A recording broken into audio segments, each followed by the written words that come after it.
It all started one bright, sunny afternoon in a place called Willow Creek.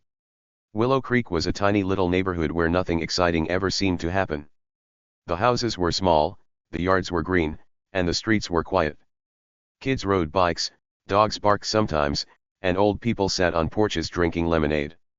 It was the kind of place where you'd think every day was the same. But not this day. Oh no, this day was different. And it was all because of me and my pet. My name's Jake. I'm just a regular guy. I'm not super tall or super strong or super anything. I'm just Jake. I live in a little house with a little yard in Willow Creek. I like video games, pizza, and hanging out with my friends. But the coolest thing about me? I've got a pet that's not like anyone else's. My pet isn't a dog or a cat or a fish. Nope. My pet is a tortoise. His name is Turbo. Turbo is awesome. He's not big, he's about the size of a dinner plate. He's got a hard shell that's brown and bumpy, and his little legs stick out when he walks. His eyes are small and shiny, and he moves so slow you could watch paint dry faster. But even though he's slow, Turbo is special. He's my buddy. I got him when I was a kid, and we've been pals ever since. I feed him lettuce and carrots, and sometimes he just sits in the sun and stares at nothing. That's Turbo for you, slow, quiet, and cool. Most people in Willow Creek like Turbo. My neighbor Mr. Thompson, who's old and has a big gray beard, would wave and say, "Hey, Jake. How's that turtle doing?" I'd tell him, he's a tortoise, not a turtle, and we'd laugh. Mrs. Garcia, who lives across the street, would smile and say, "Turbo's so cute." Even the kids on their bikes would stop and look at him sometimes. They'd say, "Whoa, cool pet," and I'd feel proud. Turbo was like a little star in our neighborhood. Most people didn't mind him wandering around a bit. He'd crawl through the grass or sit on the sidewalk, and everyone was okay with it. Well, almost everyone. There was one person who didn't like Turbo at all. Her name was Karen. Karen wasn't just any neighbor. She was the boss of our homeowners association. We call it the HOA for short. The HOA is a group that makes rules for our neighborhood, like, you can't paint your house purple, or you have to mow your lawn every week. Stuff like that. Karen was the head of it, which meant she thought she was in charge of everything. And I mean everything. She'd tell people how to park their cars, where to put their trash cans, and even what flowers they could plant. She walked around like she owned the whole street. Karen wasn't like the other neighbors. She didn't smile or wave. She didn't say hi or ask how your day was. Nope. Karen was tall and skinny, with short blonde hair and big sunglasses that hid her eyes. She always wore bright clothes like pink shirts or yellow skirts, and she carried a clipboard everywhere. That clipboard was her weapon. She'd write down stuff she didn't like if your grass was too long or your dog barked too loud. Then she'd leave notes on your door telling you to fix it. Everyone in Willow Creek knew Karen, and most people didn't like her much. She was bossy. She was loud. And she thought she was better than everyone else. To Karen, Turbo wasn't cool or cute. To her, Turbo was a problem. A big problem. She didn't like that he wandered around. She didn't like that he was slow. She didn't like that he was a tortoise living in her perfect little neighborhood. Every time she saw him, she'd make a face like she smelled something bad. She'd point at him and say, "That thing doesn't belong here." I'd try to tell her, "He's just a tortoise, Karen. He's not hurting anyone." But she wouldn't listen. She'd just shake her head and write something on her clipboard. I knew she didn't like Turbo, but I didn't care. He was my pet, and I wasn't going to lock him up just because Karen said so. That sunny afternoon, I was sitting in my yard watching Turbo. He was doing what he always did, crawling super slow across the grass. The sun was warm, the birds were chirping, and I was happy. I had a soda in my hand, and I was thinking about maybe playing some video games later. It was a normal day. A good day. Turbo was heading toward the driveway, taking his time like always. I smiled and said, "Go get him, Turbo," even though he wasn't going anywhere fast. That's when I heard her voice. "Jake," she yelled. It was Karen. I looked up, and there she was, standing at the edge of my yard. She had her sunglasses on, her clipboard in one hand, and her other hand on her hip. She looked mad. Really mad. "That thing is on the driveway again," she said, pointing at Turbo. Her voice was loud, and it made the birds stop chirping for a second. I sighed. Here we go again, I thought. Karen, I said, trying to stay nice, he's just crossing the driveway. He's not bothering anyone. Turbo was still moving, one tiny step at a time. He didn't even know Karen was there. But Karen didn't care. She stomped closer, her shoes clicking on the ground, and glared at me through those big sunglasses. This is a safety hazard, she said. What if someone trips over it? What if a car doesn't see it? This is against the rules. I wanted to laugh. A safety hazard? Turbo. He was slower than a snail. No one was going to trip over him unless they were asleep. And a car? Turbo wasn't dumb, he'd move if he heard a car coming. Well, okay, he'd move really slow, but still. I looked at her and said, Karen, he's fine. He's been doing this forever. Nobody minds. But Karen wasn't listening. She never listened. She just shook her head and said, I've had enough of this. That's when she pulled out her phone. I thought maybe she was going to take a picture of Turbo or write another note for her clipboard. But nope. She started dialing.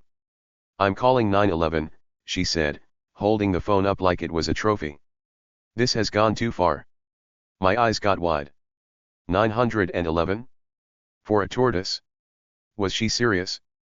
I stood up, still holding my soda, and said, Karen, come on. It's just Turbo. You don't need to call the police. But she didn't stop. She pressed the phone to her ear and started talking.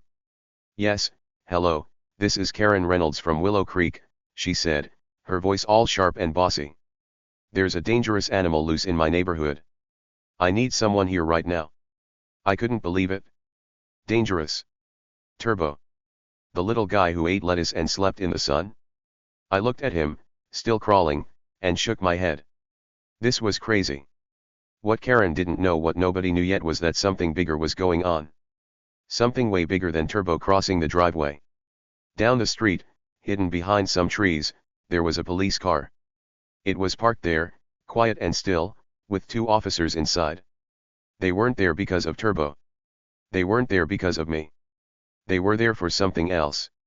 Something Karen didn't see coming. And it was about to change everything. I didn't know it yet either. I was too busy watching Karen yell into her phone, waving her arms like she was in a big movie. Turbo kept crawling, not caring at all. The sun kept shining, the day kept going, and I kept thinking, this is nuts. But those cops? They were watching. They were waiting. And they had a secret that was going to turn this ordinary day into something wild. So, here's my question for you, have you ever met someone who thought they were in charge of everything? Someone who bossed people around and acted like they made all the rules? Maybe it was a teacher, or a kid at school, or even a neighbor like Karen. Tell me about it below. I want to hear your stories. Because in Willow Creek, Karen thought she was the queen. But queens don't always stay on their thrones, do they? Stick around, because this story's just getting started. Now, let's stretch the scene way out with more details, more thoughts, and more fun stuff, still keeping it super simple. I'll repeat things a little, add more about Jake, Turbo, and Karen, and make it feel like you're right there in Willow Creek. That sunny afternoon was so nice. The sky was blue, with fluffy white clouds floating around like cotton balls. The grass in my yard was soft and green, and I could smell flowers from Mrs. Garcia's garden next door. I was wearing my favorite blue t-shirt and some old sneakers, just chilling out. My house isn't big, it's got a white front door, a little porch, and a mailbox shaped like a fish. I like it. It's home. Turbo was my best buddy. I got him when I was 8 years old. My mom took me to a pet store one day, and there he was, sitting in a tank with a sign that said tortoise for sale. I didn't know what a tortoise was back then, I thought he was a turtle. But the guy at the store said, nope, this one's a tortoise. He likes land, not water. I thought that was cool. I named him Turbo because I thought it was funny, he's the slowest guy ever, but his name sounds fast. Mom said I could keep him if I took care of him, and I've been doing that ever since. Turbo's shell is awesome. It's got little lines and bumps, like a map of some secret place. When he walks, his legs move one at a time left, right, like he's on a big adventure. He doesn't bark or meow or make any noise. He's quiet. Sometimes I talk to him anyway. I'll say, "Hey, Turbo, what's up?" and he'll just blink at me. I think he likes me talking to him, even if he doesn't say anything back. That day, Turbo was on a mission. Well, a slow mission. He started in the grass near my porch, munching on some clover. I watched him chew, his little mouth opening and closing. Then he decided to move. He turned his head, looked at the driveway, and started crawling. The driveway's made of gray concrete, and it goes from my house to the street. Turbo likes it because it's warm from the sun. He'd crawl a tiny bit, stop, look around, then crawl some more. It took him forever to get anywhere, but that's Turbo, he's not in a hurry. I was sitting on a lawn chair, sipping my soda. It was cold and fizzy, and the can was sweaty from the heat. I like soda. It's my favorite drink. I was thinking about what to do later, maybe play my racing game or eat some chips. Normal stuff. Turbo was almost to the driveway when Karen showed up. I didn't see her at first. I was too busy watching my tortoise and enjoying the day. But then I heard her shoes. Click, click, click. That's how Karen walks. She wears these fancy shoes that make noise on the ground. I looked up, and there she was, standing right where my yard meets the street. Her sunglasses were huge, like bug eyes, and her pink shirt was so bright at her to look at. She had her clipboard, like always, and her face was all scrunched up. She looked at Turbo, then at me, then back at Turbo. "Jake," she shouted. Her voice was loud and mad, like a teacher yelling at a kid who forgot their homework. I put my soda down and stood up. "Hey, Karen," I said, trying to sound nice. I didn't want a fight. I never want a fight with Karen, but she always seems to want one with me. "What's wrong?" I asked, even though I knew what she'd say. She pointed at Turbo with her pen, the one she uses to write on her clipboard.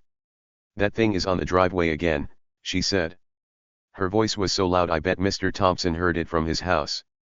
"Karen," I said, "he's just a tortoise. He's crossing the driveway. It's no big deal." I looked at Turbo. He was still moving, one tiny step at a time. He didn't even know Karen was mad. He was just being Turbo. But Karen didn't care. She stepped closer, her shoes clicking louder, and said, "This is ridiculous, Jake. He's a problem. A safety hazard." I blinked at her. "A safety hazard? Turbo." I wanted to laugh, but I didn't. Laughing at Karen makes her madder, and I didn't want that. "He's not hurting anyone," I said. "He's slow. Nobody's going to trip over him." But Karen shook her head so fast her sunglasses almost fell off. "No," she said. "This is against the rules. I'm the head of the HOA, and I say he can't be here." I sighed again. Karen loved rules. She made rules for everything. No loud music after 8. No bikes on the sidewalk. No dogs off leashes. And now, I guess, no tortoises on driveways. I looked at Turbo and thought, sorry, buddy. She's at it again. He didn't look back. He just kept crawling. That's when Karen pulled out her phone. It was shiny and silver, and she held it up like it was super important. "I'm done with this," she said. "I'm calling 911. My mouth fell open. 911? That's for emergencies like fires or robbers or if someone's hurt. Not for a tortoise. "Karen, wait," I said, stepping forward. "You don't need to do that. It's just Turbo." But she wasn't listening. She pressed buttons on her phone and put it to her ear. "Yes, hello," she said, all bossy and loud. "This is Karen Reynolds from Willow Creek. There's a dangerous animal loose in my neighborhood. I need someone here right now." I stared at her. "Dangerous? Turbo?" I looked at him again. He was eating a little weed he found on the driveway. "Dangerous? No way." I shook my head and thought, this is the dumbest thing ever. Karen kept talking, waving her free hand around like she was on TV. "Yes, it's a tortoise," she said into the phone. "It's a hazard. Hurry." I couldn't believe it. She was really doing this. Over Turbo. My slow, quiet, lettuce-eating Turbo. But here's the thing Karen didn't know. Down the street, behind some big bushes and a tree, there was a police car. I didn't see it at first. I was too busy watching Karen make a fool of herself. But it was there. A white car with blue stripes and lights on top. 2 cops were inside, sitting still, looking out their windows. They weren't moving. They weren't rushing over. They were just waiting. Why were they there? Not for Turbo. Not for me. They had a reason, a big reason. A secret reason. And Karen had no idea. She was too busy yelling about my tortoise to notice anything else. But me? I started to wonder. Why were those cops just sitting there? What were they waiting for? I didn't know it yet, but that police car was the start of something huge. Something that would flip this whole day upside down. So, that's where it all began, me, Turbo, Karen, and a sunny afternoon in Willow Creek. A day that started normal but was about to get crazy. And I've got a question for you, have you ever met someone like Karen? Someone who thinks they're the boss of everything? Maybe they tell you what to do all the time or act like they're better than you. Tell me about it below. I want to know. Because in this story, Karen thought she was the queen of Willow Creek. But queens can fall, right? Keep reading, because you won't believe what happens next. It all kicked off with a loud yell.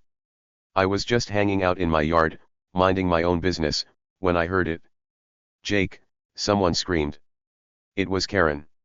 Her voice was super loud and high, like a bird screeching in the trees. That thing is on the driveway again, she shouted. I looked up fast. There she was, standing right at the edge of my yard, her hands planted on her hips like she was ready to fight. She was pointing at Turbo, my tortoise, like he'd just done something awful, like he'd robbed a bank or stolen her lunch. But Turbo? He was just crossing the driveway. Super slow. One tiny step at a time. Not hurting a single soul. I was sitting on my little lawn chair, the one with the green stripes. The sun was shining bright, making everything warm and happy. My yard isn't big, it's just some grass, a few flowers, and a tree that drops leaves everywhere. Turbo was right in the middle of it all, doing his thing. His little legs moved so slow you could count to 10 between each step. His shell was shiny in the sunlight, all brown and bumpy. He looked peaceful, like he didn't have a care in the world. And why should he? He's a tortoise. Tortoises don't worry about stuff. But Karen? Oh, she was worried. She was mad. She was ready to make a big fuss. Karen, I said, trying to keep my voice nice and calm, he's a tortoise. He's not breaking any rules. I stood up from my chair, brushing some dirt off my jeans. I didn't want to fight with her. I never want to fight with Karen. She's the kind of person who turns everything into a big deal. But me? I just wanted to enjoy my day with Turbo. I looked at him again. He was still crawling, his tiny head bobbing a little. He didn't even know Karen was there, yelling about him. He was too busy being Turbo, slow, quiet, and happy. But Karen? She wasn't happy. Not one bit. She shook her head so fast her big sunglasses almost slid down her nose. No, Jake, she said, her voice sharp like a teacher telling you to sit down. This is not okay. That thing shouldn't be out here. She kept pointing at Turbo, her finger jabbing the air like it was a sword. Her face was red, and her eyes were squinting behind those sunglasses. She looked like she was about to explode. I didn't get it. Why was she so mad? It was just a tortoise. My tortoise. My buddy. I took a deep breath and tried again. Karen, I said, he's not doing anything wrong. He's just crossing the driveway. He does it all the time. I pointed at Turbo too, but not in a mean way. I just wanted her to see him, really see him. He was halfway across the driveway now, his little feet tapping the concrete. Tap. Tap. Tap. So slow. So harmless. The driveway's not even busy, nobody drives on it much. It's just a strip of gray concrete that goes from my house to the street. Turbo likes it because it's warm from the sun. He crawls on it, stops to rest, then crawls some more. It's his favorite spot. But to Karen, it was like a crime scene. She didn't listen to me. She never listens. Instead, she crossed her arms and made a big huff sound, like she was blowing air out of her nose. "This is a safety hazard," she yelled. "A safety hazard, Jake. What if someone trips over it? What if a car hits it? This is against the rules." Her voice got louder with every word, bouncing off the houses around us. I bet Mr. Thompson heard her. I bet Mrs. Garcia heard her too. I bet the whole neighborhood could hear Karen yelling about my tortoise. I blinked at her. A safety hazard? Turbo. I almost laughed, but I stopped myself. Laughing at Karen is a bad idea. It makes her madder, and she was already mad enough. "Karen," I said, "nobody's going to trip over him. He's too slow. And a car? He'd move if a car came. Okay, maybe he wouldn't move fast, but still. Turbo's not dumb. He knows when to get out of the way." "Sort of." I looked at him again. He was still going, one step, then another. He didn't care about Karen or her rules. He was just being himself. But Karen wasn't having it. She didn't care what I said. She didn't care about Turbo being slow or harmless. To her, he was trouble. Big trouble. She reached into her pocket and pulled out her phone. It was shiny and silver, and she held it up like it was the most important thing in the world. "I'm calling 911, she said, her voice loud and proud. "This is a safety hazard, and I'm done with it." She started pressing buttons on her phone, her fingers moving fast. I couldn't believe it. My mouth fell open, and my eyes got wide. 911? For a tortoise? Really? "Karen, wait," I said, stepping closer. "You don't need to call the police. It's just Turbo." I waved my hands a little, trying to get her to stop. But she didn't stop. She didn't even look at me. She just kept dialing, her face all serious like she was saving the world. "Yes, hello," she said into the phone, "this is Karen Reynolds from Willow Creek. There's a dangerous animal loose in my neighborhood." "Dangerous? Turbo?" I looked at him again. He was eating a tiny weed he found on the driveway. His little mouth opened and closed, munching away. "Dangerous? No way. He's the least dangerous thing ever. He's slower than a snail. He's quieter than a mouse. He's just a tortoise who likes lettuce and sunshine." But Karen didn't see that. She saw a problem. A big, terrible problem that needed the police. I shook my head and put my hands in my pockets. This was crazy. Totally crazy. I watched her talk into her phone, her voice getting louder and louder. "Yes, it's a tortoise," she said. "It's on the driveway, and it's a hazard. I need someone here right now." She waved her free hand around, like she was directing traffic or something. I sighed. There was no stopping her. When Karen got mad, she went all the way. And right now, she was mad at Turbo. My poor, slow, innocent Turbo. But here's the thing: what Karen didn't see, what nobody saw yet, was something else.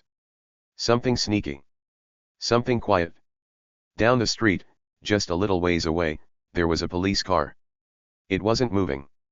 It wasn't loud. It was just sitting there, parked behind some bushes and a big oak tree. The car was white with blue stripes, and it had those lights on top that flash when there's trouble. But the lights weren't flashing now. The car was still. Quiet. Watching. I didn't notice it at first. I was too busy staring at Karen, wondering why she was making such a big deal out of nothing. Turbo kept crawling, not knowing anything was happening. Karen kept yelling, not caring who heard her. But that police car? It was there. 2 officers were inside, sitting in the front seats. They had dark uniforms and hats, and they were looking out the windows. They weren't looking at Turbo. They weren't looking at me. They were looking at something else. Or maybe, someone else. I didn't know why they were there. Not yet. I just thought, that's weird. Why would a police car be parked down the street? Why weren't they driving around or helping someone? It didn't make sense. But they were there, and they were watching. Quietly. Sneakily. Like they didn't want anyone to know they were there. And they definitely weren't there because of Turbo. No way. A tortoise doesn't need the police. But someone did. Someone close by. Karen didn't see the car. She was too busy shouting into her phone. Yes, hurry, she said. This is an emergency. Her voice was so loud it hurt my ears a little. I rubbed my head and looked at Turbo again. He was almost across the driveway now, heading for the grass on the other side. He didn't care about Karen or her phone or her 911 call. He was just doing his thing, like always. But me? I started to feel funny. Like something big was about to happen. Something I didn't understand yet. The sun was still shining, the birds were still chirping, and the air was still warm. It was a normal day in Willow Creek, at least, it looked normal. But that police car made it not normal. It made my stomach feel all twisty, like when you're waiting for a surprise and you don't know if it's good or bad. I glanced down the street again. The car was still there. Still quiet. Still watching. What were they doing? Who were they waiting for? I didn't know. But I was starting to think maybe this day wasn't just about Turbo and Karen. Maybe something else was going on. Something secret. Karen hung up her phone with a big, dramatic humph. She put it back in her pocket and glared at me. The police are coming, Jake, she said, crossing her arms again. They'll take care of this. That thing won't be a problem anymore. She smiled a little, like she'd won something. I didn't smile back. I just looked at her, then at Turbo, then down the street at that police car. Okay, Karen, I said, my voice quiet. We'll see. She didn't know it. I didn't know it either, not all the way. But those cops? They weren't coming for Turbo. They were already here. And they had a reason. A big, sneaky reason that was about to turn everything upside down. The tension was building, like a storm cloud getting ready to burst. And me and Turbo? We were right in the middle of it. That yell from Karen hit me like a thunderclap. I was just chilling in my yard, enjoying the day. My yard's not fancy, just some green grass, a couple of dandelions, and that tree with the messy leaves. I had my lawn chair set up near the porch, and I was wearing my blue t-shirt and old sneakers. The sun was high in the sky, making everything hot and bright. I had a soda in my hand earlier, but I'd put it down on the grass when I saw Turbo start his big adventure across the driveway. Turbo was my star. He's not like other pets. He doesn't run or jump or chase things. He just crawls. Super slow. His shell's all hard and cool, with little scratches from years of walking around. His legs are short and stubby, and his head pokes out like he's saying, "Hey, what's up?" I love watching him move. It's relaxing. That day, he started near the porch, munching on some grass. Then he turned and headed for the driveway. He likes the concrete because it's warm. He'd take a step, stop, take another step, stop again. It was his little routine. I was smiling at him, thinking, "Go, Turbo, go," when Karen's voice cut through the air. "Jake," she screamed. I jumped a little, surprised. I looked up, and there she was. Karen. The HOA boss. She was standing right where my yard ends and the street begins. Her hands were on her hips, and her big sunglasses made her look like a movie star, except she wasn't smiling. She was mad. Really mad. She pointed at Turbo with one long finger. "That thing is on the driveway again," she said, like it was the worst thing ever. I stood up slow, brushing my hands on my jeans. "Karen," I said, keeping my voice soft, "he's a tortoise. He's not breaking any rules." I didn't want her to yell more, but I knew she would. She always does. Turbo kept crawling, not even looking at her. He was halfway across the driveway now, his little feet making tiny tapping sounds. Tap. Tap. Tap. He was so chill. I wished I could be that chill. But with Karen around? No chance. She shook her head hard, her blonde hair bouncing. "No, Jake," she said. "This is not okay. That thing is a problem." She kept calling Turbo a thing, like he wasn't even a real pet.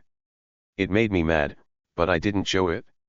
I just looked at her and said, "He's not a problem, Karen. He's just crossing the driveway. He's slow. He's not hurting anyone." I pointed at him again, hoping she'd see how harmless he was. His shell glinted in the sun, and his little mouth open to nibble a weed. He was cute, not scary. But Karen didn't think he was cute. She huffed again, her nose making that loud sound. "This is a safety hazard," she shouted. "A safety hazard? What if someone trips? What if a car comes? This is against the rules."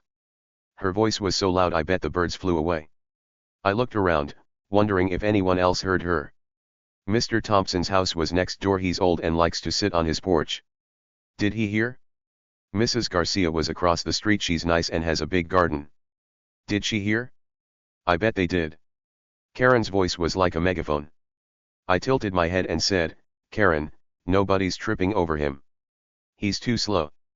And cars? He'd move. Well, maybe not fast, but he'd try. Turbo's smart in his own way." I looked at him again. He was still going, one step at a time. The driveway was wide enough for him to take his time. It's just concrete, nothing special. Nobody drives on it much anyway. But Karen acted like it was a busy road with cars zooming by. "No," she said. "This is dangerous. I'm the HOA boss, and I say it's not allowed." I sighed. Karen and her rules. She loved rules more than anything. She'd walk around with her clipboard, writing down stuff she didn't like. "Your grass is too long," she'd say. "Your trash can's in the wrong spot," she'd say. And now, "Your tortoise is a hazard." I didn't get it. Why did she care so much? Turbo wasn't bothering her. He wasn't bothering anyone. But Karen? She was bothering me. Then she did it. She pulled out her phone. It was fast, like she'd been waiting to do it. The phone was shiny, and she held it up high. "I'm calling 911, she said, her voice all big and important. "This is a safety hazard, and I'm done." She started pressing buttons, her fingers flying over the screen. I stared at her, my mouth open. "Karen, no," I said, stepping closer. "You don't need to call 911. It's just a tortoise." But she didn't stop. She put the phone to her ear and started talking. "Yes, hello," she said, all bossy. "This is Karen Reynolds from Willow Creek. There's a dangerous animal loose in my neighborhood." I shook my head. "Dangerous?" Turbo. He was munching on that weed, his little jaw going up and down. He didn't look dangerous. He looked like a tiny lawnmower, but slower. I said, "Karen, come on. He's not dangerous. He's Turbo." She ignored me. "Yes, it's a tortoise," she told the phone. "It's on the driveway. It's a hazard. Hurry." She waved her other hand around, her pink shirt flapping in the breeze. I rubbed my face with my hand. This was nuts. Calling 911 over a tortoise? Who does that? Karen does, I guess. She's the only person I know who'd call the police on a pet like Turbo. But here's the secret part, the part Karen didn't see. Down the street, hidden behind some bushes and that big oak tree, was a police car. I didn't notice it right away. I was too busy watching Karen yell and wave her phone. But it was there. A real police car, white with blue stripes and lights on top. 2 cops were inside, sitting still. They had dark uniforms and hats, and they were looking out the windows. They weren't moving. They weren't coming over. They were just watching. I saw it out of the corner of my eye and thought, huh. Why was a police car there? Willow Creek's quiet. We don't get cops much. Maybe once when a kid's bike got stolen, but that was it. So why now? Why were they parked there, all sneaky and quiet? I looked closer. The bushes hid most of the car, but I could see the lights on top peeking out. The cops weren't talking to each other. They were just sitting, like statues. Watching. Waiting. They weren't there for Turbo. No way. A tortoise doesn't need cops. They weren't there for me either. I hadn't done anything. So who were they there for? I didn't know yet. But my stomach felt funny, like when you're on a roller coaster and it's about to drop. Something was up. Something big. And Karen? She had no clue. She was too busy yelling about Turbo to see anything else. "Send someone now," she shouted into her phone. "This is an emergency." She hung up and glared at me. "The police will fix this," Jake, she said, smirking a little. That thing won't be a problem anymore. I didn't say anything. I just looked at her, then at Turbo, then at that police car down the street. Okay, Karen, I said quietly. We'll see. She didn't know. I didn't know either, not all the way. But those cops? They were already. Karen wouldn't stop. She kept yelling into her phone, making it a big, loud show. Yes, officer, she shouted, her voice sharp and bossy. There's a dangerous animal loose. I demand you come right now. She held the phone tight to her ear, waving her other hand around like she was on a stage. Her big sunglasses slipped a little, but she didn't care. She just kept going, her words bouncing off the houses in Willow Creek. I stood there in my yard, scratching my head, watching her. Me, Jake, just a regular guy with a tortoise named Turbo. And Turbo? He wasn't yelling. He wasn't even moving fast.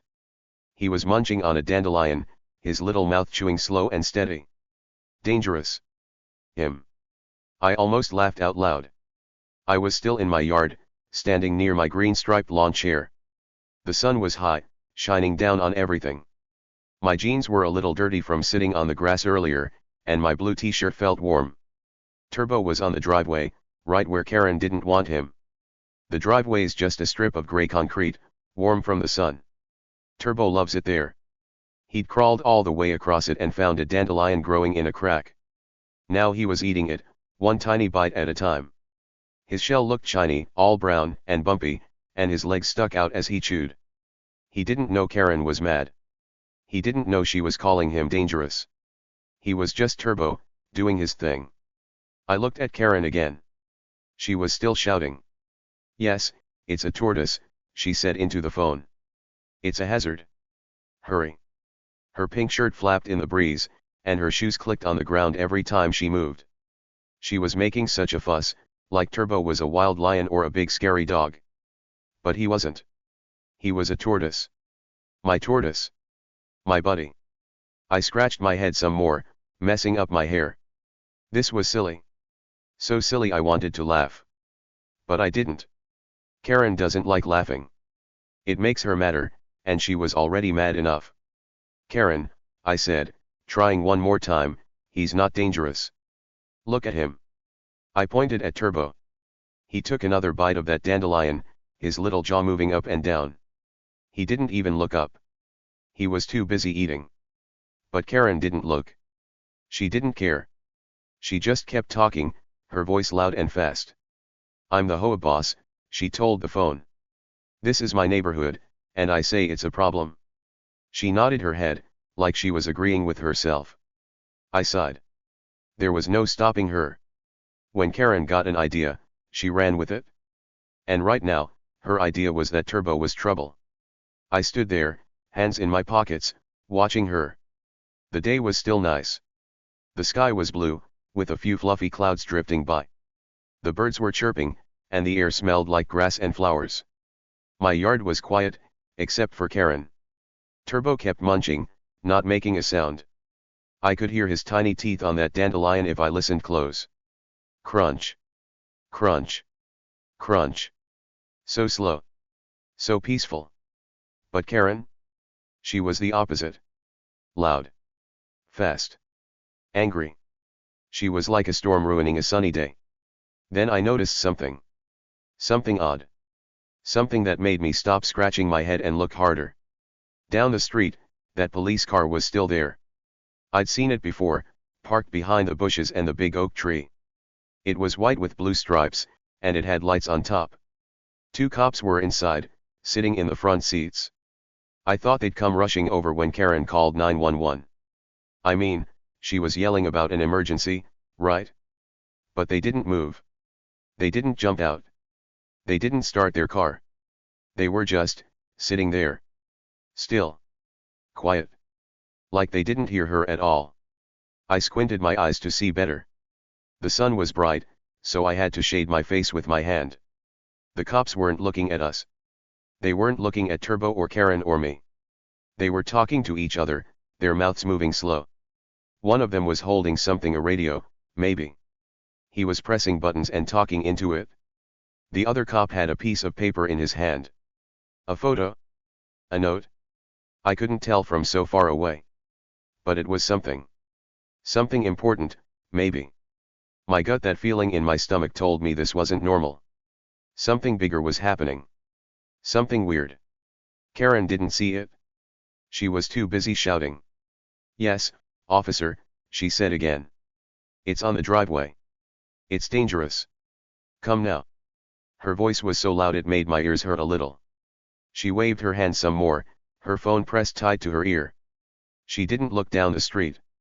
She didn't see the police car. She didn't notice the cops already there. But I did. I kept my eyes on that car, watching every little thing. Every second, it felt like the air got heavier. Like something was coming. Something I couldn't see yet. Turbo finished his dandelion. He swallowed the last bite and looked around, his tiny eyes blinking. Then he started crawling again, super slow, toward the grass on the other side of the driveway. One step. Stop. One step. Stop. He was so calm. I wished I could be that calm. But I wasn't. My heart was beating a little faster now. Not because of Karen, well, okay, maybe a little because of her, but because of that police car. Why were they just sitting there? Why weren't they coming over? Karen was calling 911, but they didn't move. It didn't make sense. I took a step closer to the edge of my yard, trying to see more. The bushes hid most of the car, but I could still see the top. The lights weren't flashing. The engine wasn't on. It was just parked, like it had been there a while. The cop with the paper held it up, showing it to the other one. They both looked at it, then back out the window. Were they talking about it? What was it? My gut twisted again. Something was brewing. Something big. I didn't know what, but I could feel it. Karen hung up her phone with a big humph. She shoved it back in her pocket and turned to me. "The police are coming, Jake," she said, her voice all proud. "They'll take care of that thing." She pointed at Turbo again, like he was a monster. I looked at him. He was in the grass now, sniffing a blade. A monster? No way. I almost laughed again, but I stopped myself. "Okay, Karen," I said, keeping my voice quiet. "We'll see." She smirked, crossing her arms. She thought she'd won. She thought the police would come running because of her call. But she didn't know. She didn't see that car down the street.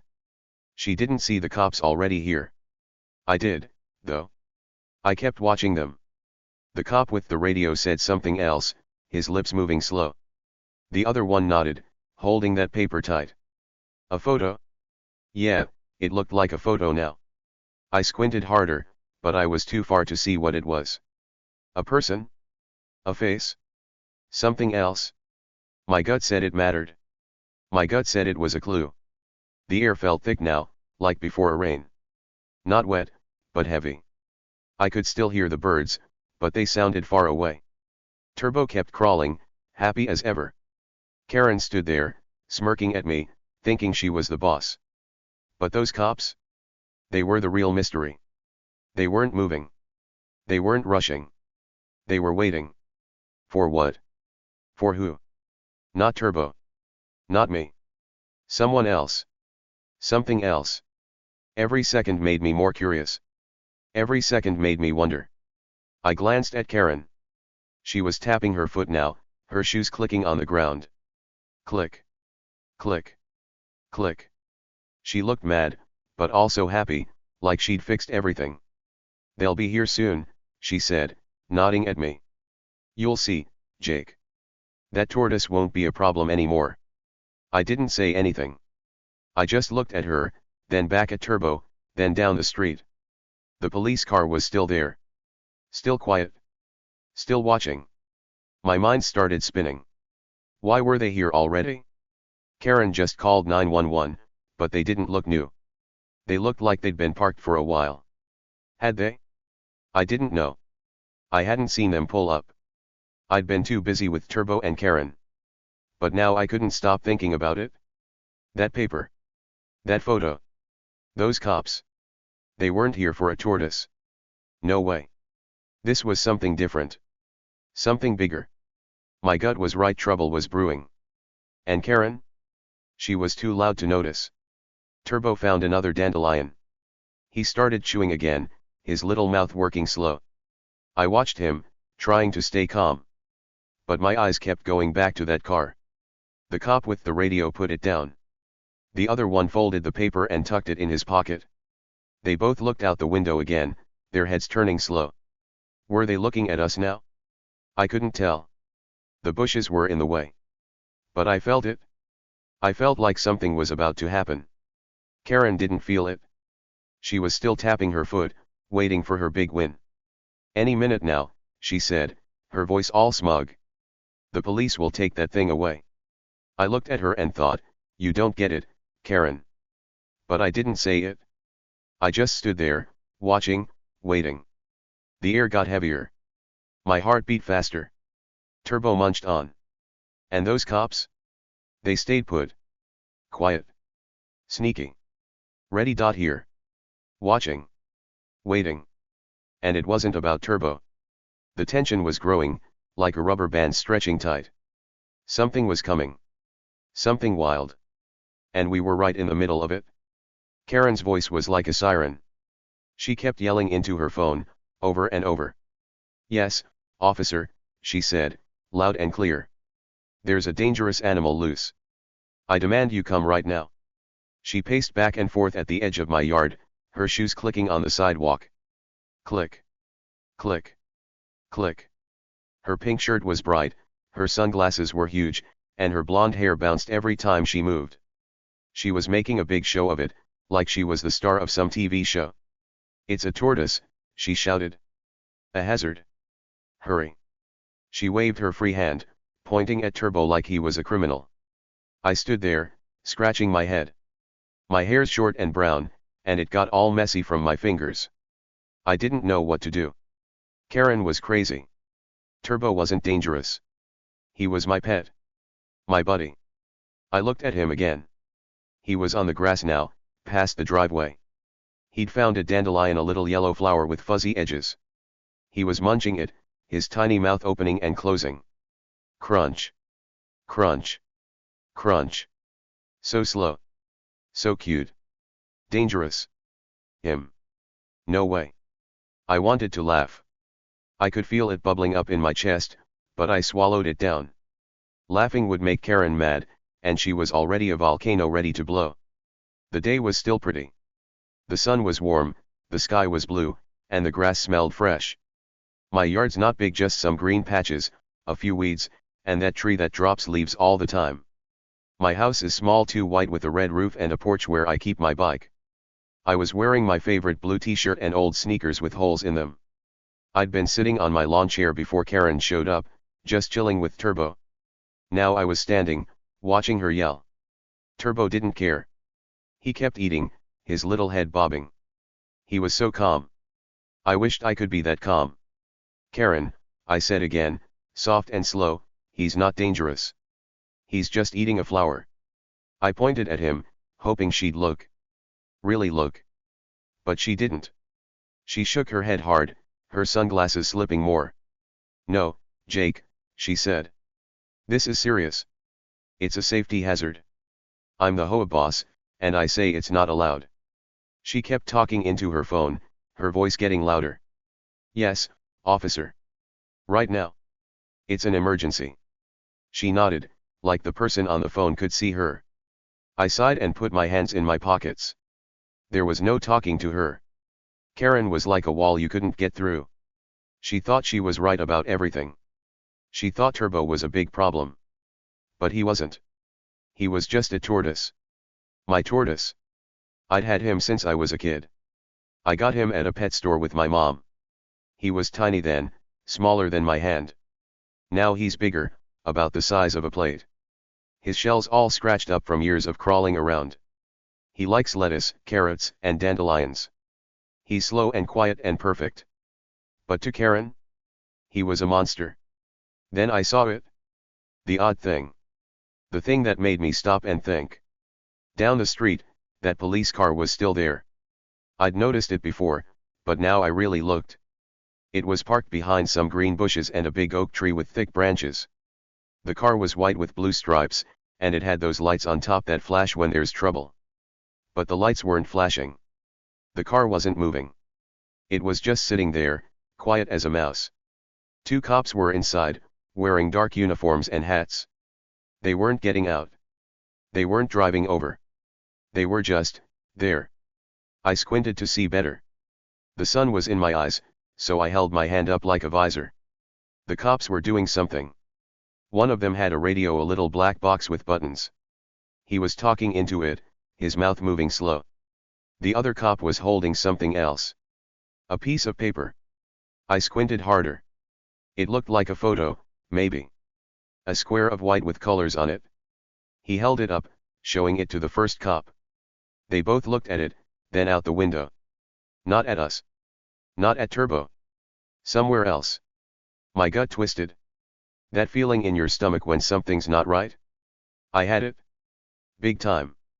Karen was yelling about 911, but these cops weren't moving. They weren't rushing over like cops do in movies. They were already here. Already waiting. Why? My heart beat a little faster. I scratched my head again, thinking hard. This was weird. Really weird. Something bigger was happening. Something sneaky. Karen didn't see it. She was too busy. Yes, officer, she shouted again. It's on the grass now? Still a hazard? Come quick. She paced some more, her shoes clicking loud. Click. Click. Click. She didn't look down the street. She didn't see the car. She didn't see the cops. But I did. I kept my eyes on them. The cop with the radio pressed more buttons. The other one folded the paper, yep, it was a photo, and put it in his pocket. They both sat back, watching. Waiting. The air felt different now. Heavier. Thicker. Like when you know a storm's coming, but the sky's still clear. I could hear Karen's voice, sharp and loud. I could hear Turbo's tiny crunches, soft and slow. I could hear my own breathing, a little fast. But those cops? They were silent. No sirens. No lights. Just sitting there. My gut said they weren't here for Turbo. My gut said they had a secret. A big one. Turbo kept going. He finished his dandelion and crawled a little more, his legs moving one at a time. Left. Right. Left. Right. So slow. He didn't know about the cops. He didn't know about Karen's call. He was just Turbo, living his life. I watched him, but my eyes kept sliding back to that car. The cop with the radio said something else. The other one nodded. They were calm. Too calm. Like they knew something we didn't. Karen hung up her phone. They're coming, Jake, she said, turning to me. The police will fix this. She smiled, all proud and smug. I didn't smile back. I just looked at her, then at Turbo, then at that car. Okay, Karen, I said, my voice low. We'll see. She didn't know. She didn't see. But I did. Those cops were already here. And they weren't moving. Not yet. Every second felt longer. Every second felt heavier. My gut kept twisting. Something was brewing. Something big. And we were right in the middle of it. Everything changed in a snap. 1 second, it was just me, Turbo, and Karen in my yard. The next second, something wild happened. Suddenly, the police car doors swung open. Bang. Bang. Both doors at once. 2 officers stepped out, fast and sure, like they'd been waiting for this moment. Their boots hit the ground hard, and they started walking. But here's the crazy part, they weren't looking at Turbo. They weren't looking at me. They marched straight toward Karen, their eyes locked on her like she was the only person in the world. I was standing there, still in my yard, my hands in my pockets. My blue t-shirt was sweaty from the sun, and my sneakers crunched the grass a little as I shifted my feet. Turbo was nearby, munching on some grass, his little mouth chewing slow and steady. The sun was still shining, the sky was still blue, and the air was warm. It had been a normal day, well, almost normal, with Karen yelling about Turbo. But now it was nuts. My heart started beating fast, like a drum in my chest. Boom. Boom. Boom. What was happening? Karen's face changed in a flash. 1 minute, she was red mad and loud, shouting into her phone about Turbo. The next minute, she went white, like all the color drained out of her. Her big sunglasses slid down her nose, and her mouth opened, but no words came out at first. Wait, what's this? She sputtered, her voice all shaky. Her phone slipped from her hand and fell to the ground with a little thud. She'd been mid-sentence, still talking to 911, when the cops showed up. Now she just stood there, frozen, staring at them. The officers didn't stop.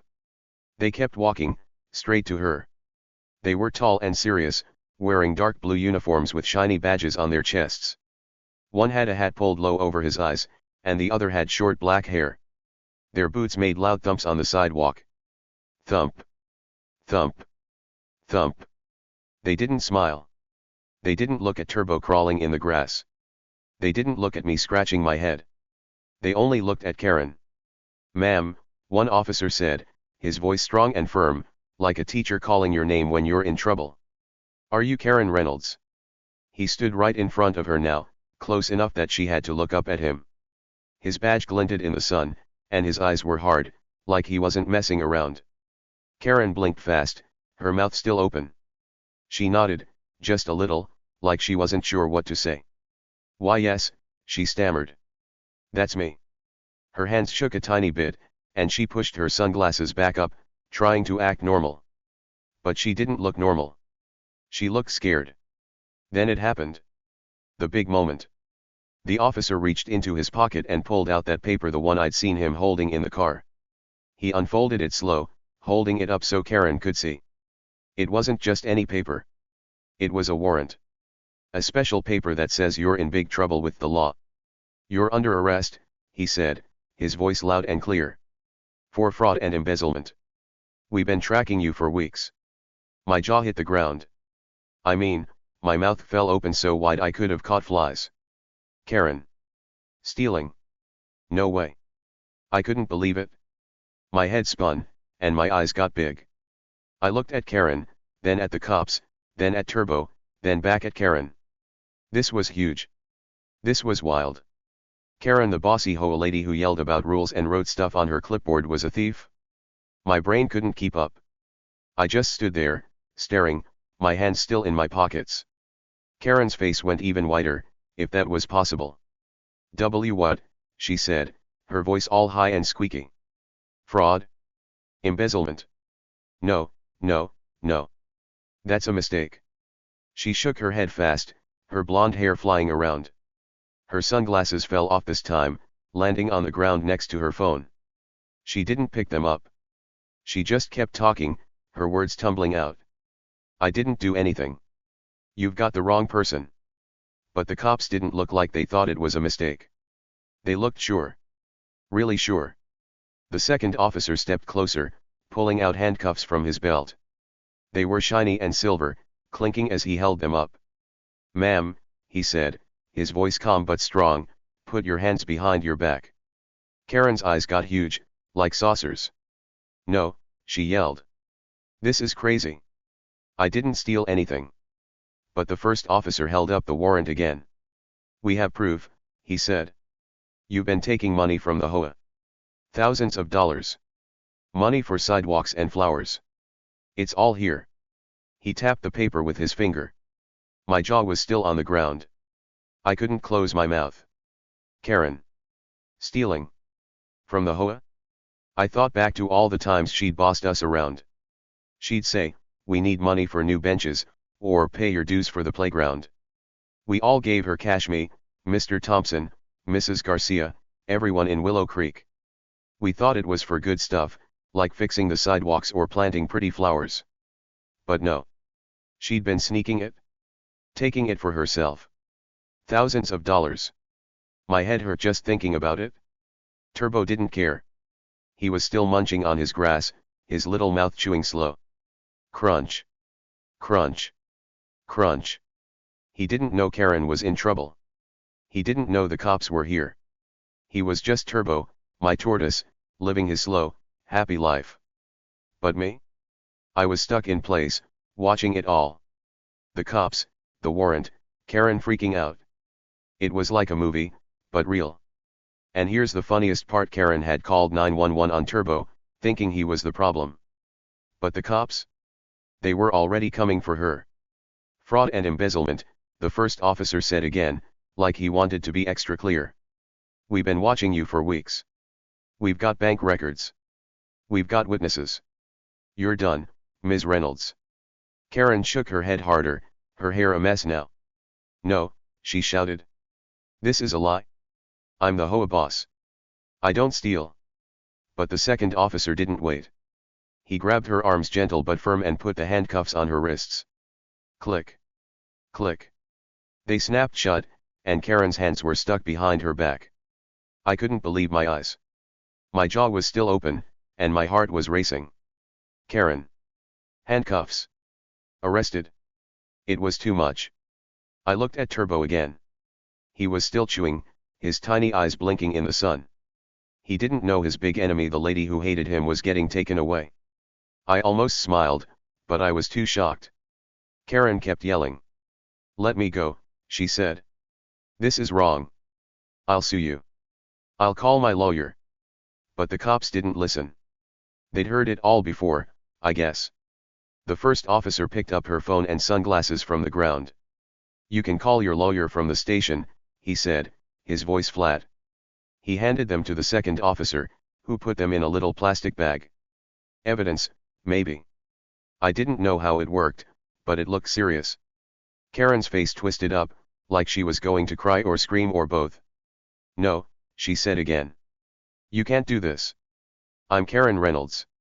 I run this neighborhood. Not anymore, the second officer said, and he started walking her toward the police car. She dragged her feet a little, her shoes scraping the sidewalk. Scrape. Scrape. Scrape. But the cops were stronger. They kept her moving, one on each side. I watched, my mouth still open, my brain buzzing. Karen. A thief? All that money gone? And she'd been yelling at me about Turbo? It was so crazy it almost didn't feel real. Then it hit me. The big reveal. The huge twist. Karen had called 911 on my Tortoise, thinking she'd get him in trouble. She'd stood there, all smug and loud, telling the police to come get him. But the cops were already here. They'd been parked down the street, watching her, waiting for her. Not for Turbo. Not for me. For her. She'd been the bad guy all along, and she didn't even know it. My jaw finally closed, but my eyes stayed wide. This was unreal. The officers got her to the car. The first one opened the back door, another loud bang, and the second one helped her in. Watch your head, he said, pushing her down a little so she wouldn't bump it. Karen didn't watch. She kept yelling. This is a mistake. You'll be sorry. But the door slammed shut. Bang. She was inside now, her face pressed against the window, still shouting, but I couldn't hear her anymore. The glass muffled it all. I looked at Turbo. He was done with his grass now. He started crawling again, super slow, toward my porch. One step. Stop. One step. Stop. He was so chill, like nothing had happened. But something huge had happened. Karen, the lady who hated him, who called him a hazard, was gone. Arrested. Caught. My Tortoise didn't know it, but he just won.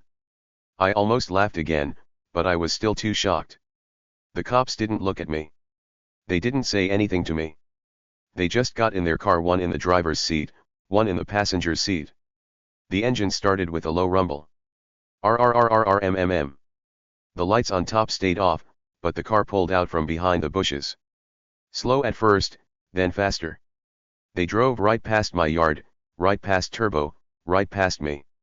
Karen's face was still at the window, all red and mad, but the car kept going. Down the street, around the corner, and gone.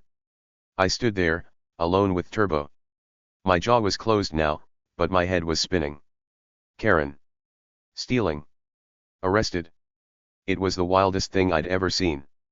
She'd been so busy yelling about my Tortoise, she didn't see the real trouble coming for her. Thousands of dollars, gone. Sidewalks not fixed.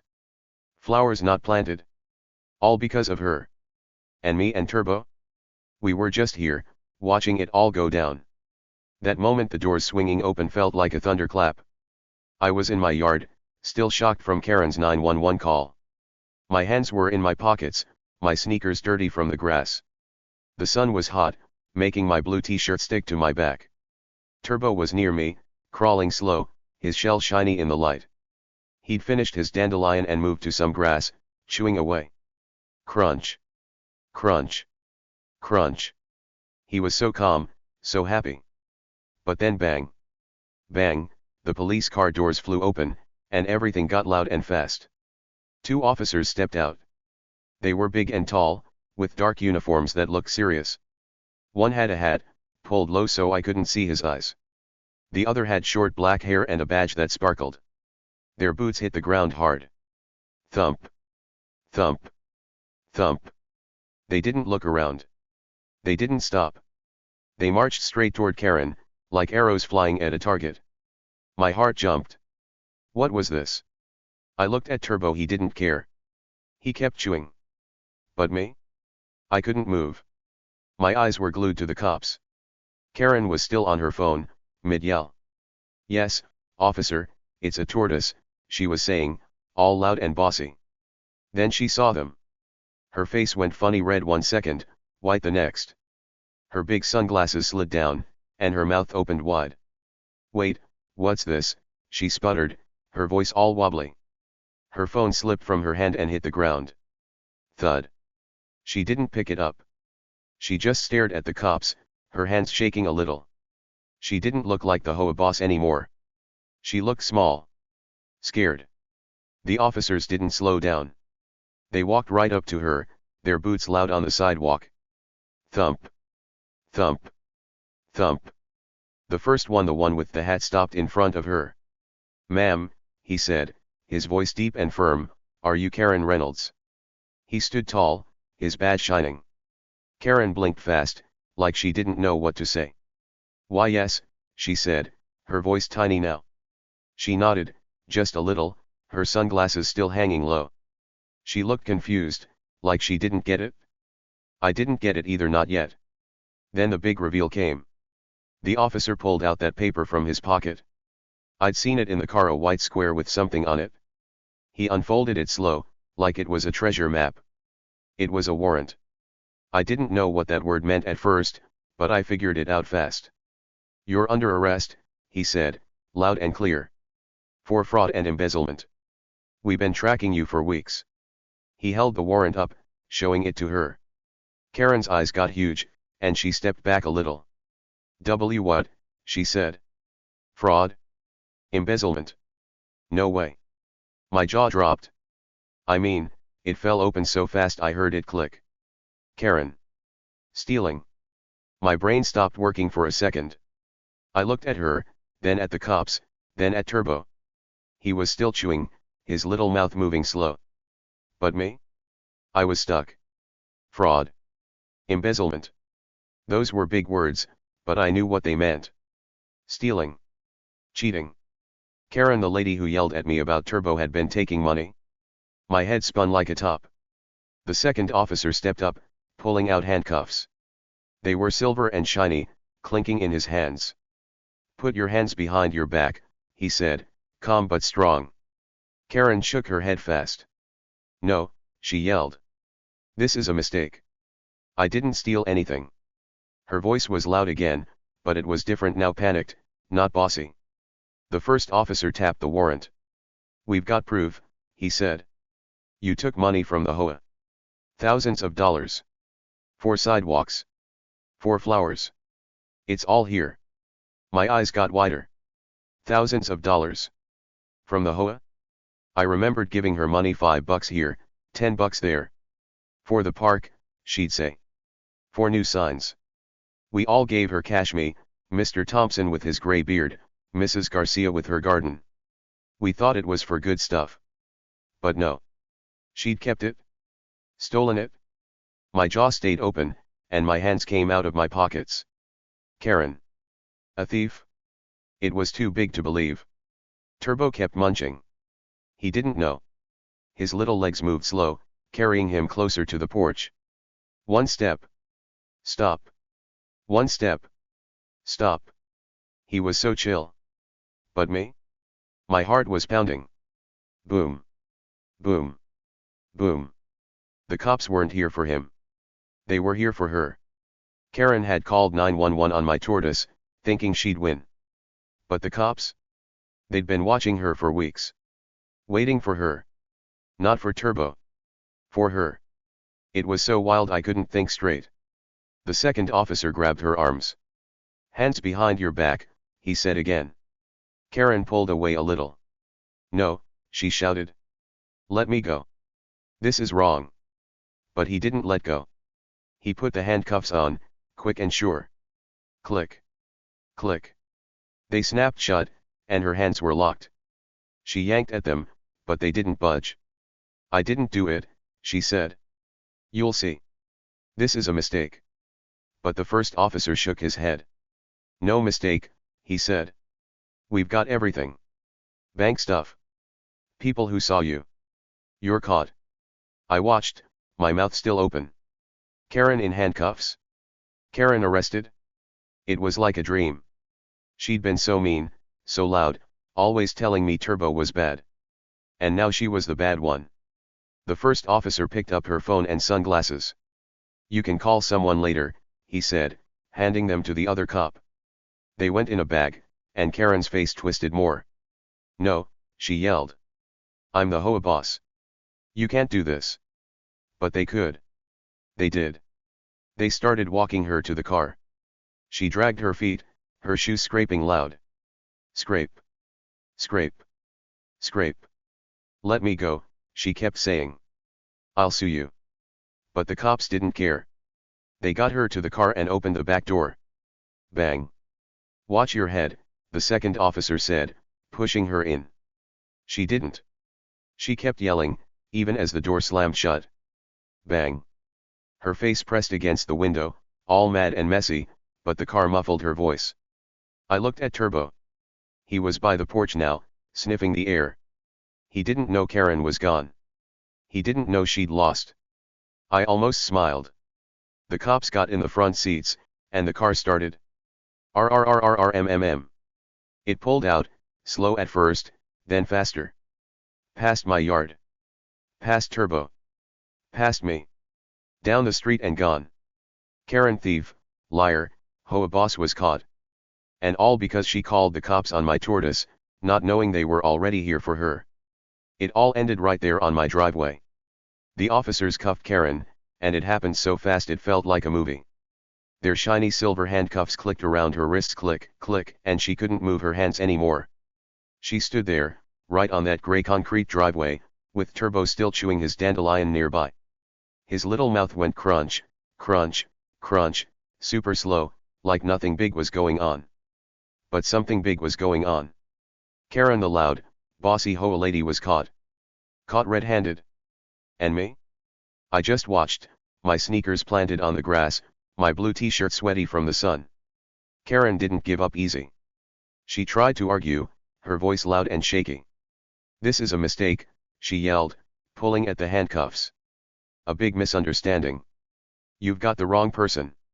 Her blonde hair was messy now, flopping around as she shook her head. Her big sunglasses were gone, lost on the ground somewhere, and her pink shirt looked wrinkled. She didn't look like the HOA queen anymore. She looked scared, mad, and small. But the officers didn't care. They'd heard it all before, I guess. One of them, the guy with the hat, just said, "Save it for the station, ma'am." His voice was calm but firm, like he wasn't going to listen to her excuses.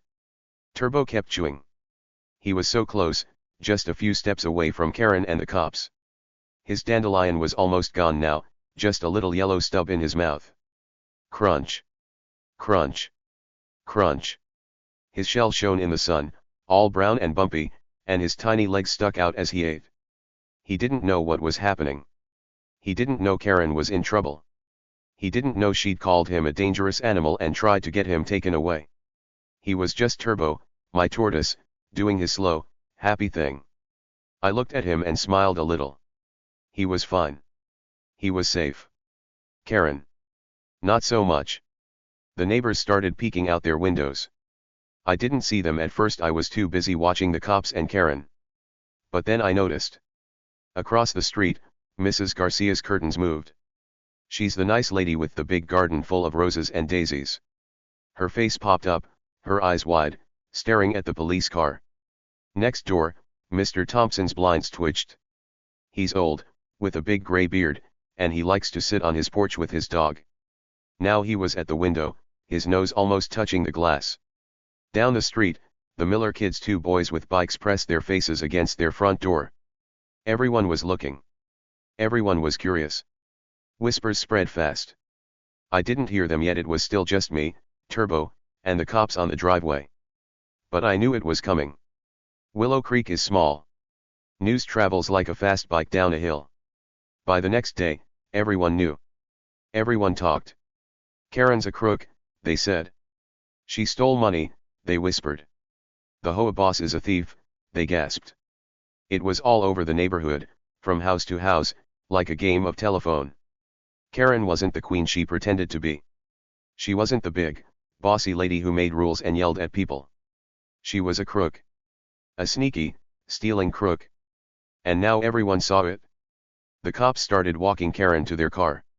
Her shoes scraped the driveway, scrape, scrape, scrape as she dragged her feet. "Let me go," she shouted, her voice high and wild. "I didn't do anything. This is wrong." But the officers kept moving.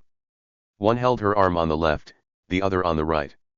Their boots went thump, thump, thump, loud and steady. They didn't look at me. They didn't look at Turbo. They just took her away, step by step, toward that white police car with the blue stripes. The car was parked right where the driveway meets the street. Now they'd moved it closer after the big reveal. I watched them go. My heart was still beating fast from the shock. Karen arrested. Karen a thief, but it was slowing down now. The air felt lighter, like a big storm had passed. The sun was still warm, the birds were chirping again, and Turbo was still chewing. I took a deep breath and let it out slow. It was over. Karen's yelling, her rules, her mean looks at Turbo, it was done. She'd messed up, and now she was caught. Justice was served, right there in front of me. The cops opened the car door, bang, and pushed Karen inside. "Watch your head," one said, but she didn't. She kept yelling, even as they shut the door. "You'll be sorry," she screamed, her voice muffled now. Bang. The door slammed, and she was locked in. Her face pressed against the window, all red and mad, but I couldn't hear her well anymore. The glass kept her quiet. The officers got in the front, one driving, one sitting, and started the engine. RRRRRMMM. The car rolled away, slow at first, then faster. Down the street, around the corner, gone. Karen was gone. I looked around. The driveway was empty now, just me and Turbo. Mrs. Garcia's curtains were still open. She was watching, her mouth a little open too. Mr. Thompson's blinds moved again. He was shaking his head, like he couldn't believe it. The Miller kids ran outside, jumping up and down, pointing where the police car went. "She's in jail," one yelled. "Karen's in jail," the other shouted. Whispers turned to chatter, loud and fast. Everyone knew. Everyone saw. Karen wasn't the boss anymore. She was a crook, and justice got her. Me. I just picked up Turbo. He was done with his dandelion now, his little mouth empty. I bent down, my sneakers squeaking on the grass, and scooped him up with both hands. His shell was warm from the sun, and his legs wiggled a little as I lifted him. "Good job, buddy," I said, giving him a pat on his head.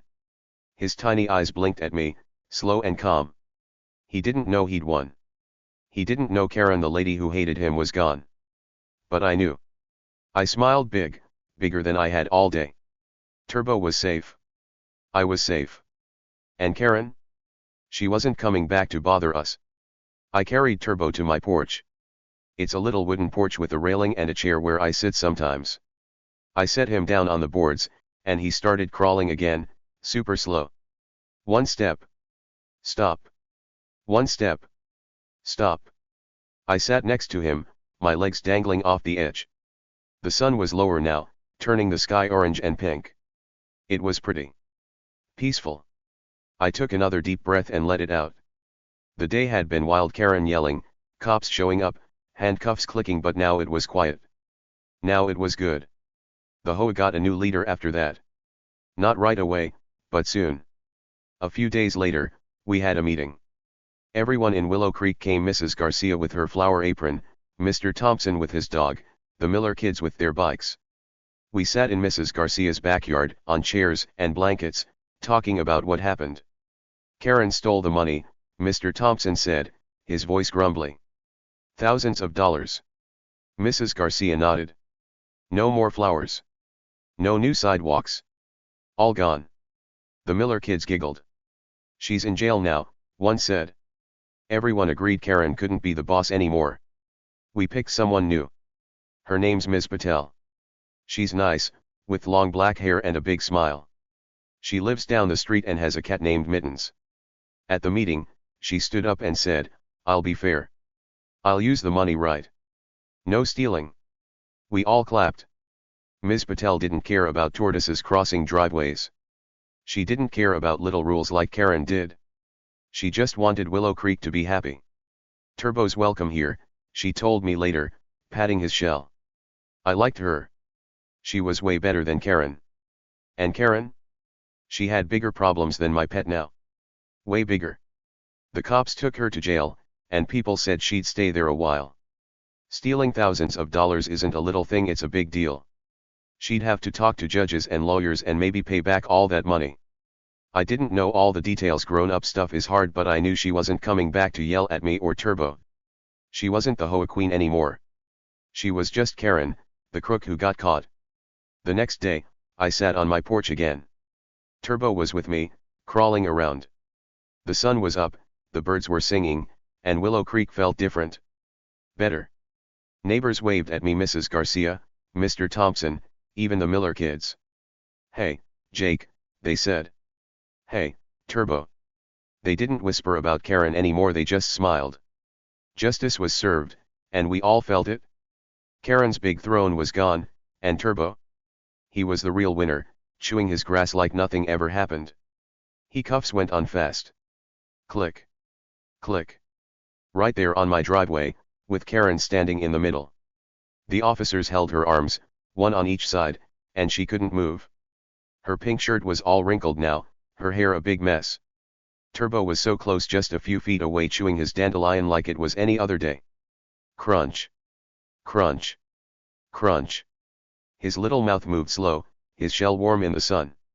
I stood there, my sneakers on the grass, my blue t-shirt sticking to me. The cops didn't look at Turbo. They didn't look at me. They just held Karen, and she started yelling right away. This is a mistake, she shouted, her voice loud and wobbly. A big misunderstanding. You've got it all wrong. She pulled at the handcuffs, but they didn't budge. Her face was red again, not mad red, but scared red. Her sunglasses were gone, her phone was on the ground, and she didn't look like the HOA boss anymore. She looked like someone who'd lost. The officer with the hat shook his head. No mistake, he said, calm and sure. We've got proof. You're going with us. The other officer nodded, his boots planted firm. Thump. Thump. Turbo didn't care. He finished his dandelion, nothing left but a tiny green bit, and started crawling again. One step. Stop. One step. Stop. His legs were short and stubby, his shell all scratched up from years of walking. He was so chill, so quiet. I watched him, then looked back at Karen. She kept arguing. I didn't steal, she said. I'm the HOA boss. This is my neighborhood.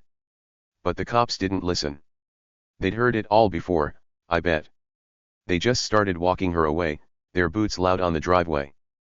Thump. Thump. Thump. That's when the neighbors came out. Not outside yet, just at their windows. Mrs. Garcia's house is across the street, with big windows and yellow curtains. The curtains moved, and her face popped up. Her eyes were wide, her mouth open a little. She saw Karen in handcuffs and put her hand on her cheek, like she couldn't believe it. Next door, Mr. Thompson's blinds twitched. His house is gray, with a porch and a rocking chair. He was at the window, his big gray beard brushing the glass. He squinted, watching the cops.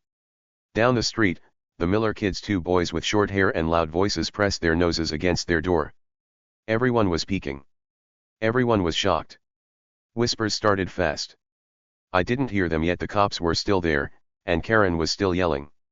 "Let me go," she shouted, dragging her feet. Scrape. Scrape. Scrape. Her shoes made a scratchy sound on the concrete. But I knew the whispers were coming. Willow Creek is tiny, only a few streets, a park, and some houses. News flies here. By the next day, it was everywhere. Karen stole money. Mrs. Garcia told Mr. Thompson. Thousands of dollars, he told the Millers. She's a crook, the kids told their friends. Everyone knew. Karen wasn't the queen she acted like. She wasn't the big boss with her clipboard and rules. She was a thief, and the neighbors saw it all.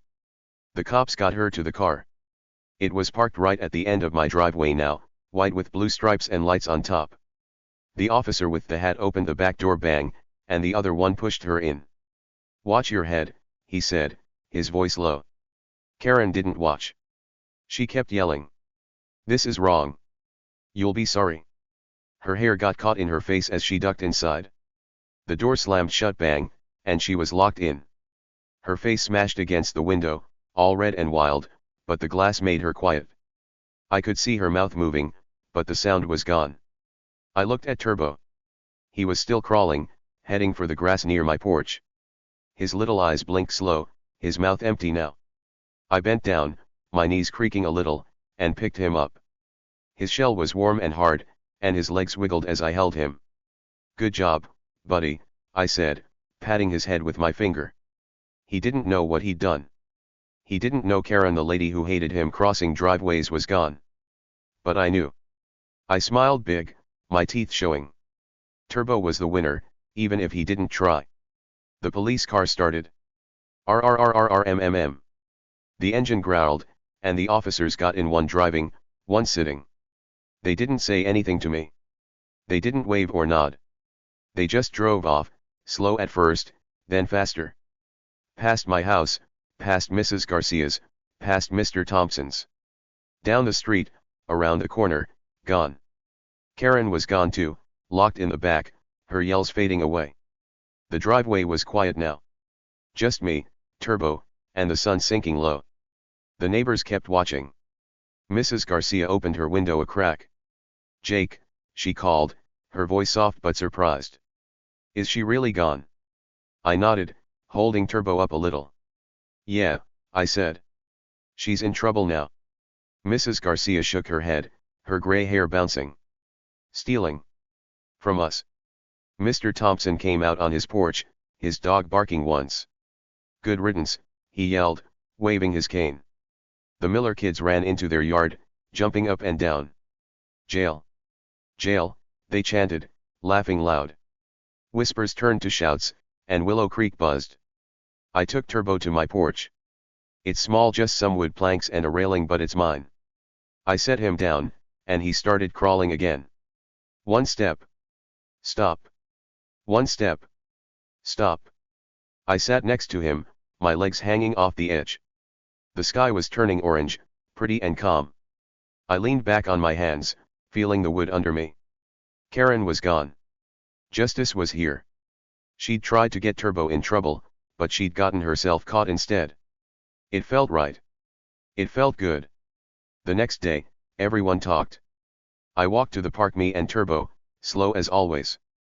Mrs. Garcia was there, watering her roses. "She took thousands," she said, her eyes big. "4 sidewalks." Mr. Thompson sat on a bench, his dog at his feet. "No wonder the playground's broken," he grumbled. The Miller kids rode their bikes around me. "Karen's in jail," one shouted. "She's a crook," the other yelled. I nodded, smiling. "Yep," I said. "She's gone." Everyone knew now. Karen wasn't the queen. She was nothing. We got a new HOA leader soon. A meeting happened at Mrs. Garcia's house. We all went, me with Turbo, Mr. Thompson with his cane, Mrs. Garcia with cookies. The Miller kids sat on the grass, giggling. We talked about Karen. She stole, Mrs. Garcia said, passing out cookies. We need someone new. Ms. Patel stood up. She's nice, with a friendly face and a cat named Mittens. I'll do it, she said. I'll be fair. No stealing. We clapped loud. Ms. Patel smiled at Turbo. He's okay with me, she said. I liked her a lot. Karen. She was done. Jail was her new home, people said. Stealing thousands is bad, really bad. She'd have to face judges and fix what she broke. I didn't know all that stuff, but I knew she wasn't coming back. She had bigger problems than my pet now. Way bigger. Turbo didn't care. He crawled in my yard, happy and slow. And me? I was happy too. Justice won. Willow Creek was ours again. So here's the thing, sometimes the loudest people, the ones who act like they're perfect, are hiding the biggest secrets. That's what I learned from all this craziness with Karen and Turbo. It's a funny thing to think about, right? I'm just Jake, a regular guy with a tortoise, sitting on my porch in Willow Creek. The sun's going down now, painting the sky all orange and pink. Turbo's next to me, crawling super slow across the wood, his little legs moving one at a time. One step. Stop. One step. Stop. He's so quiet, so calm. And me? I'm thinking about everything that happened, Karen yelling, the cops showing up, the big surprise that she was a crook. It's a lot to take in, but it taught me something important. Something I want to tell you about. Karen was loud. Really loud. She'd walk around Willow Creek with her big sunglasses and her clipboard, telling everyone what to do. Mow your lawn, she'd say. Move your trash can, she'd yell. Get that tortoise off the driveway, she'd shout at me. Her voice was like a horn, blasting through the neighborhood. She acted like she was the queen, the boss of everything. She'd stand there, hands on her hips, pointing her finger at people like she was perfect. Like she never did anything wrong. Like she knew better than all of us. And we believed her. Well, sort of. I mean, she was the HOA boss, right? She made the rules. She told us how things should be. So we listened. We followed. We let her be loud. But here's the secret, Karen wasn't perfect. Not even close. She was hiding something big, something sneaky. She was stealing money from the HOA. Thousands of dollars. Money we gave her for sidewalks and flowers and playgrounds. She took it, hid it, kept it for herself. All while she was yelling at me about Turbo. All while she was acting like she was the best. That's the wild part. The loudest person, the one who pointed fingers and made a fuss, was the one doing the worst stuff. She thought she could boss everyone around, but in the end, the truth caught up with her. Slow and steady, just like Turbo. Turbo's my buddy. He's not loud. He's not fast. He doesn't yell or point or make rules. He just crawls. He eats his dandelions crunch, crunch, crunch, and sits in the sun. He's quiet. He's small. But he's real. He doesn't pretend to be something he's not. That day, when Karen was screaming about him being a dangerous animal, he just kept going. He didn't fight. He didn't argue. He didn't even look at her. He just did his thing, slow and steady. And guess what? He won. Not because he was loud or big, but because the truth came out. The cops came for Karen, not him. Justice showed up, and Turbo stayed safe. Slow and steady beat loud and sneaky. That's what I'm thinking about now, sitting here on my porch. The sky's all pretty, with clouds turning gold. My sneakers dangle off the edge, and my blue t-shirt still a little sweaty from the day. Turbo's next to me, sniffing the wood, his shell shiny in the fading light. I pat his head and smile. He's my hero, in a way. Not a loud hero like in movies, with capes and shouting. A quiet hero. A real one. And Karen? She's gone. Off to jail, where she can't boss us anymore. The truth got her, and it didn't need to yell to do it. So here's what I want you to think about, next time someone's pointing fingers, maybe take a closer look. You know how it is, sometimes there's a kid at school who's always telling everyone else what to do. You're playing wrong, they say. You're too slow, they shout. They act like they're the best, like they never mess up. Or maybe it's a grown-up, a teacher, a coach, a neighbor who's loud and bossy, making rules and acting perfect. They point at you, at your friends, at little things like Turbo crossing a driveway. They make a big deal out of nothing. But what if they're hiding something? What if the loudest ones, the ones who act like kings or queens, are the ones with secrets? Take my neighbor Karen. She pointed at Turbo all the time.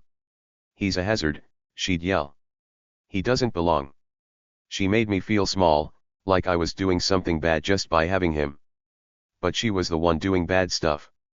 Stealing. Lying. Hiding. She pointed her finger at me to keep everyone from looking at her. And it worked for a while. Until the cops showed up. Until the truth came out. Slow and steady, like Turbo crawling across the driveway. It didn't rush. It didn't shout.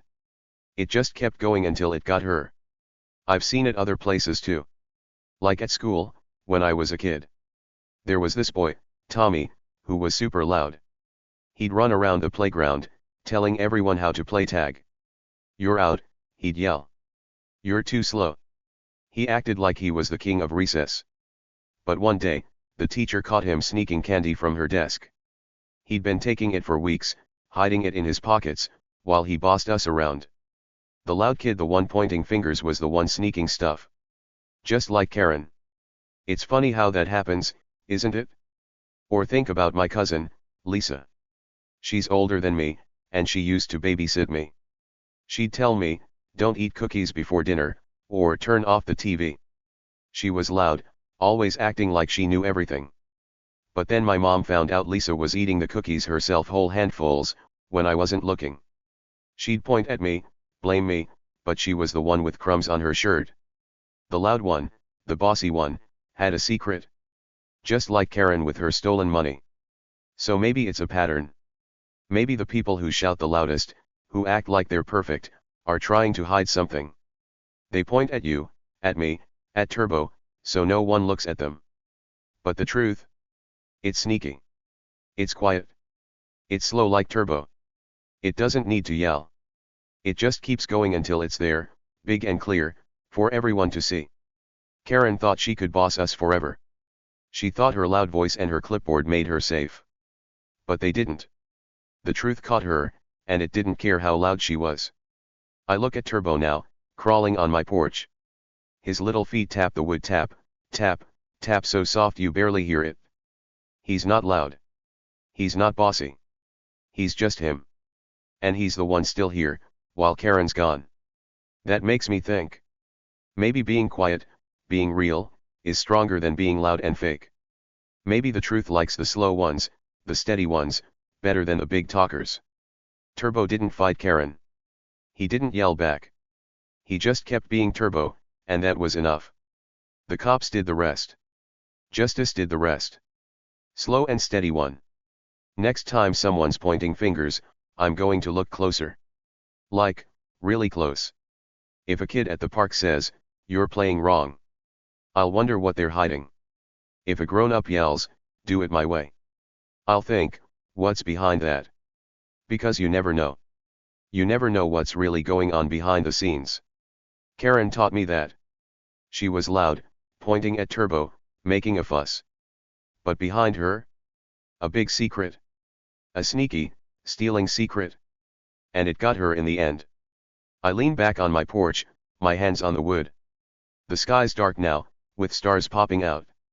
Turbo's still crawling, his shell a little shadow in the dim light. I smile at him. "You're the best, buddy," I say, my voice quiet. He blinks at me, slow and calm. Willow Creek is quiet too. No more Karen, no more yelling. Just us, the neighbors, and a new start. Ms. Patel's the HOA boss now, and she's nice. She doesn't care about tortoises on driveways. She just wants things to be fair. That's better.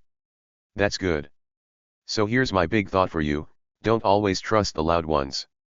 The ones who act perfect, who point and boss and shout, they might be hiding something. Look closer. Watch longer. The truth comes out, slow and steady, like Turbo. It doesn't rush. It doesn't yell. It just gets there.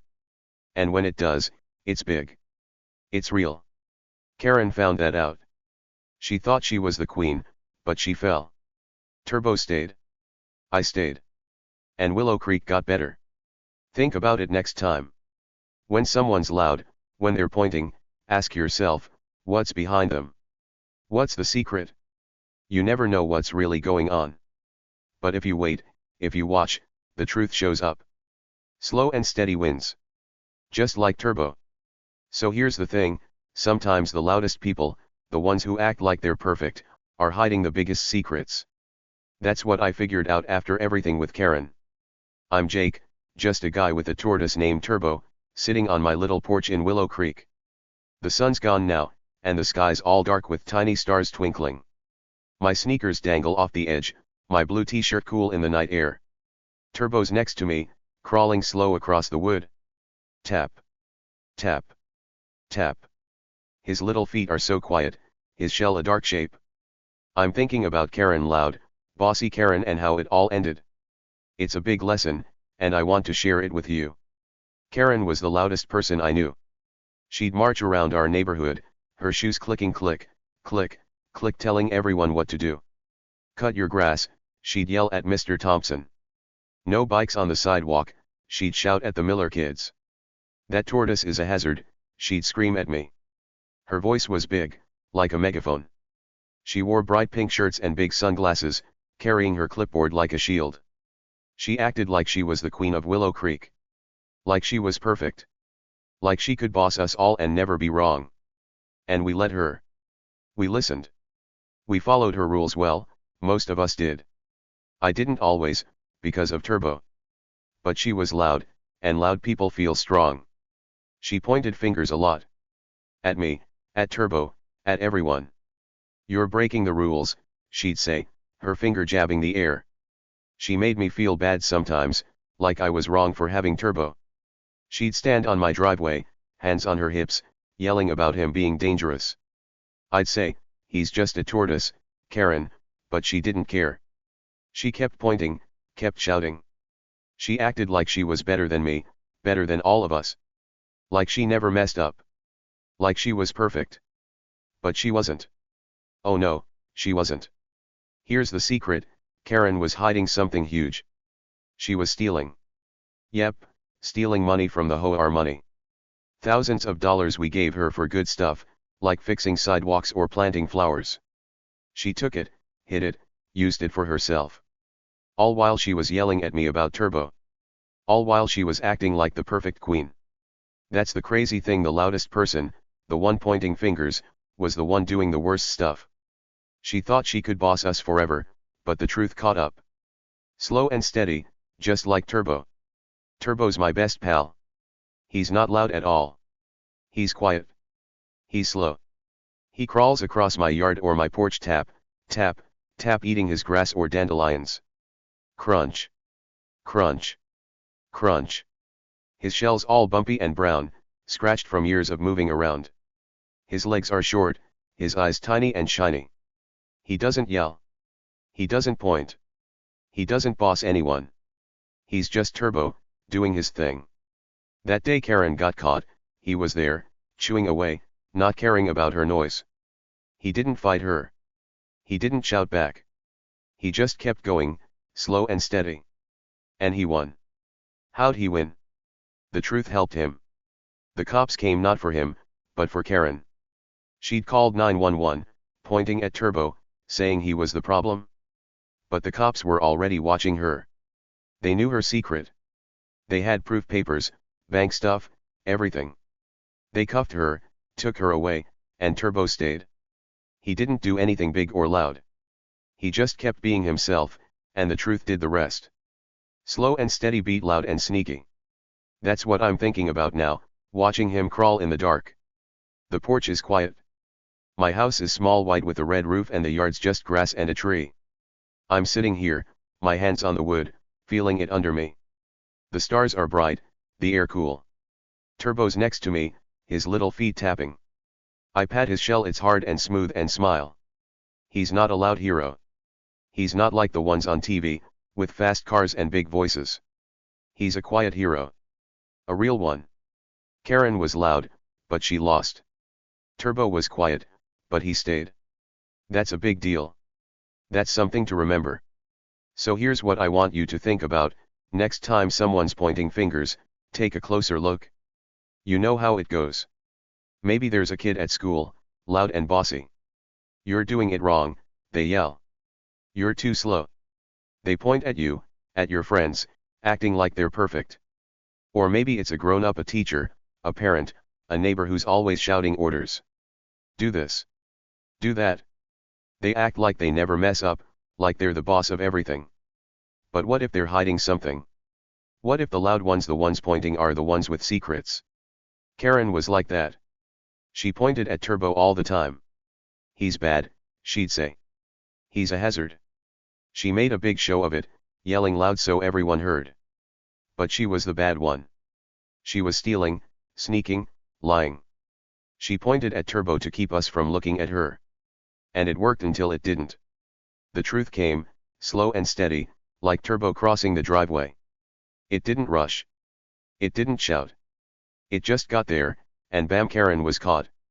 Handcuffs on, car driving away, gone. I've seen it before too. Like my friend Sammy at school. He was loud, always telling us how to kick the soccer ball. Not like that, he'd yell. You're terrible. He pointed at me, at everyone, acting like he was the star. But one day, the coach caught him taking extra snacks from the team bag. He'd been sneaking them, hiding them, while he bossed us around. The loud kid, the pointer, was the sneak. Just like Karen. It's funny how it happens, right?